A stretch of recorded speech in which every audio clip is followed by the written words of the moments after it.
El arte de la guerra. El arte de la guerra es el mejor libro de estrategia de todos los tiempos. Inspiró a Napoleón, Maquiavelo, Mao Zedong y muchas más figuras históricas. Este libro de 2500 años de antigüedad es uno de los más importantes textos clásicos chinos, en el que, a pesar del tiempo transcurrido, ninguna de sus máximas ha quedado anticuada, ni hay un solo consejo que hoy no sea útil. Pero la obra del general Sun Tzu no es únicamente un libro de práctica militar, sino un tratado que enseña la estrategia suprema de aplicar con sabiduría el conocimiento de la naturaleza humana en los momentos de confrontación. No es, por tanto, un libro sobre la guerra. Es una obra para comprender las raíces de un conflicto y buscar una solución. La mejor victoria es vencer sin combatir, nos dice Sun Tzu. Y esa es la distinción entre el hombre prudente y el ignorante. Índice. Introducción. Sun Tzu y el arte de la guerra. 1. Sobre la evaluación. 2. Sobre la iniciación de las acciones. 3. Sobre las proposiciones de la victoria y la derrota. 4. Sobre la medida en la disposición de los medios. 5. Sobre la firmeza. 6. Sobre lo lleno y lo vacío. 7. Sobre el enfrentamiento directo e indirecto. 8. Sobre los 9 cambios. 9. Sobre la distribución de los medios. 10. Sobre la topología. 11. Sobre las clases de terreno. 12. Sobre el arte de atacar por el fuego. 13. Sobre la concordia y la discordia. Introducción. Sun Tzu, el arte de la guerra. Sun Tzu fue un general chino que vivió alrededor del siglo V a.C. La colección de ensayos sobre el arte de la guerra atribuida a Sun Tzu es el tratado más antiguo que se conoce sobre el tema. A pesar de su antigüedad, los consejos de Sun Tzu siguen manteniendo vigencia. La obra de Sun Tzu llegó por primera vez a Europa en el periodo anterior a la Revolución Francesa en forma de una breve traducción realizada por el sacerdote jesuita J.J.M. Amiot. En las diversas traducciones que se han hecho desde entonces, se nombra ocasionalmente al autor como Sun Wu o Sun Tzu. El núcleo de la filosofía de Sun Tzu sobre la guerra descansa en estos dos principios. Todo el arte de la guerra se basa en el engaño. El supremo arte de la guerra es someter al enemigo sin luchar. Las ideas de Sun Tzu se extendieron por el resto de Asia hasta llegar a Japón. Los japoneses adoptaron rápidamente estas enseñanzas y posiblemente añadieron algunas de su propia cosecha. Hay constancia de que el principal libro japonés sobre el tema, el libro de los 5 anillos, está influido por la filosofía de Sun Tzu, ya que su autor, Miyamoto Musashi, estudió el tratado de El arte de la guerra durante su formación como samurái.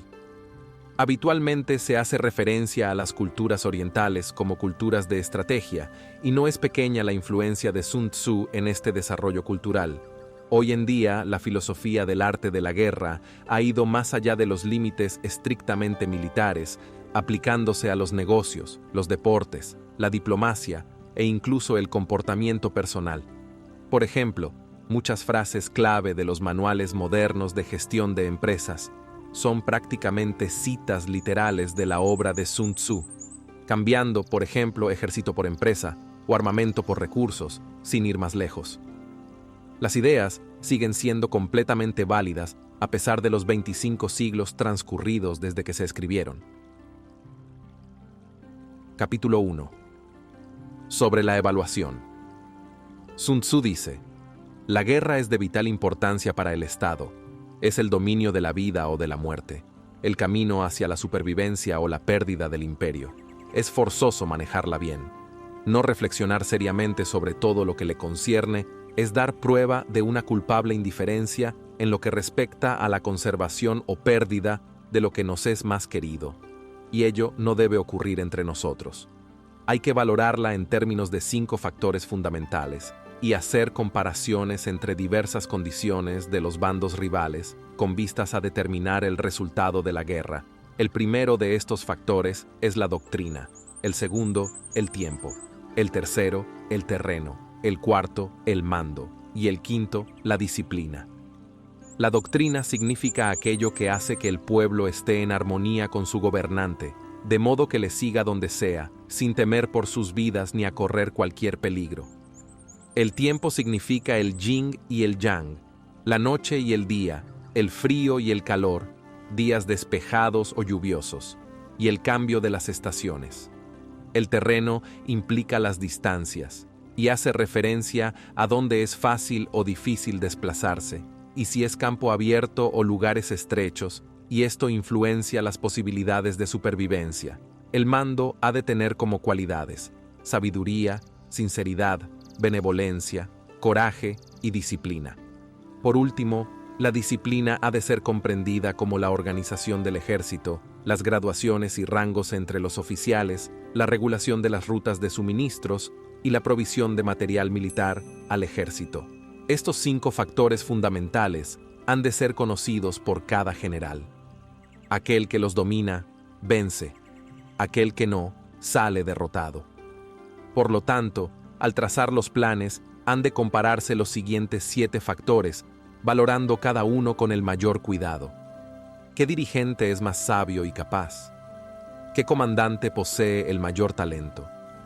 ¿Qué ejército obtiene ventajas de la naturaleza y el terreno? ¿En qué ejército se observan mejor las regulaciones y las instrucciones? ¿Qué tropas son más fuertes? ¿Qué ejército tiene oficiales y tropas mejor entrenadas? ¿Qué ejército administra recompensas y castigos de forma más justa? Mediante el estudio de estos 7 factores, seré capaz de adivinar cuál de los 2 bandos saldrá victorioso y cuál será derrotado.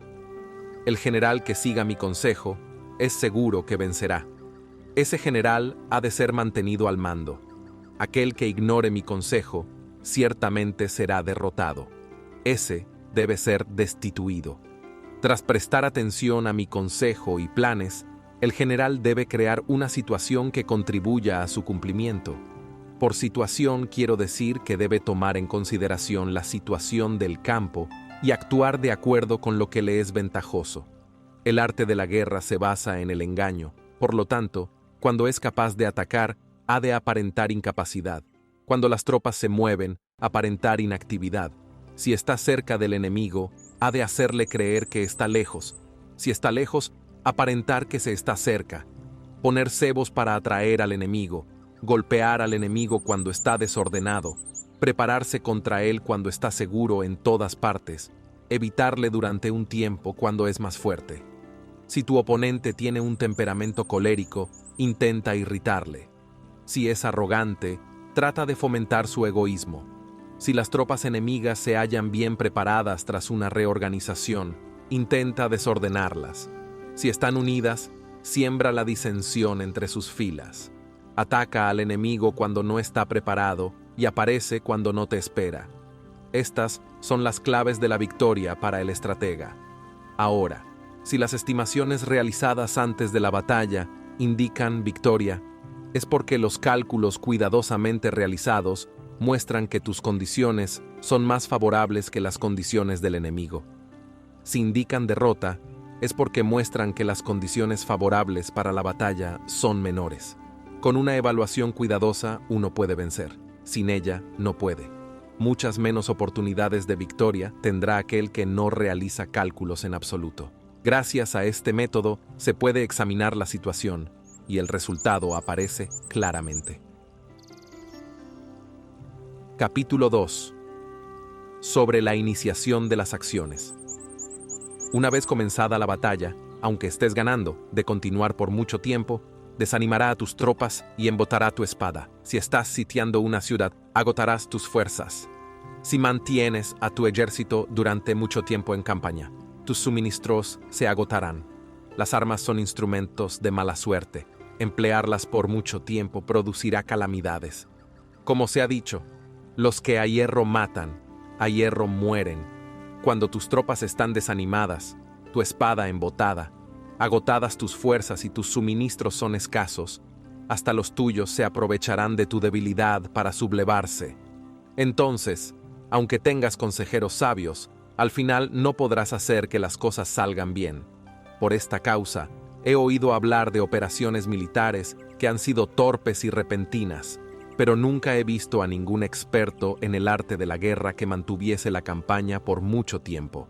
Nunca es beneficioso para un país dejar que una operación militar se prolongue por mucho tiempo. Como se dice comúnmente, sé rápido como el trueno que retumba antes de que hayas podido taparte los oídos, veloz como el relámpago que relumbra antes de haber podido pestañear.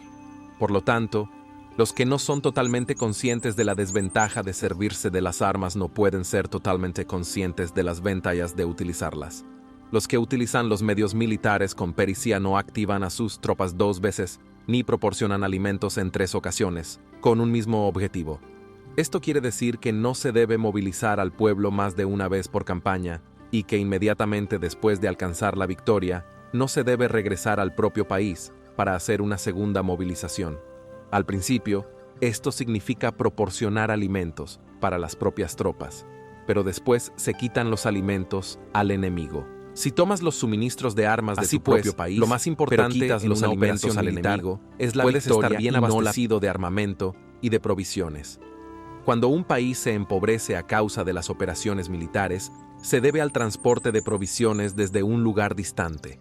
Si las transportas desde un lugar distante, el pueblo se empobrecerá.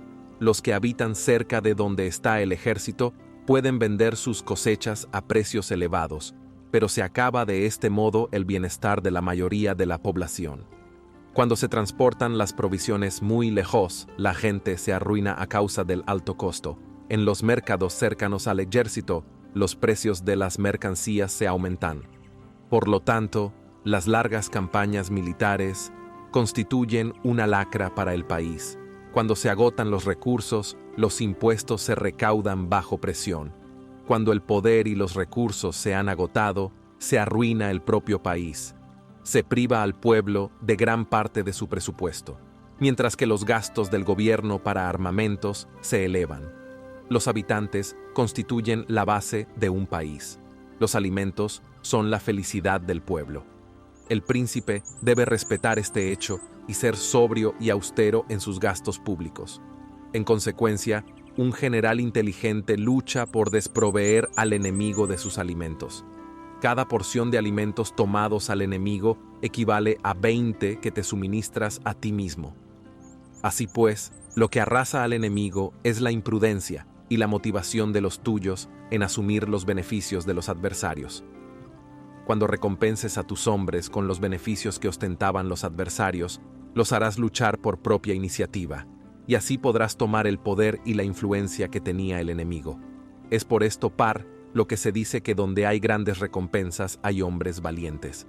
Por consiguiente, en una batalla de carros, recompensa primero al que tome al menos 10 carros.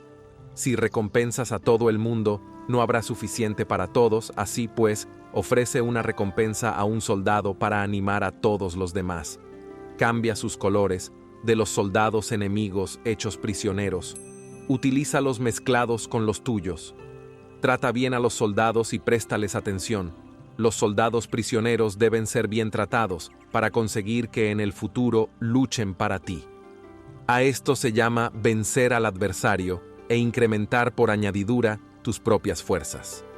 Si utilizas al enemigo para derrotar al enemigo, serás poderoso en cualquier lugar a donde vayas. Así pues, lo más importante en una operación militar es la victoria y no la persistencia. Esta última no es beneficiosa. Un ejército es como el fuego. Si no lo apagas, se consumirá por sí mismo. Por lo tanto, sabemos que el que está a la cabeza del ejército está a cargo de las vidas de los habitantes y de la seguridad de la nación.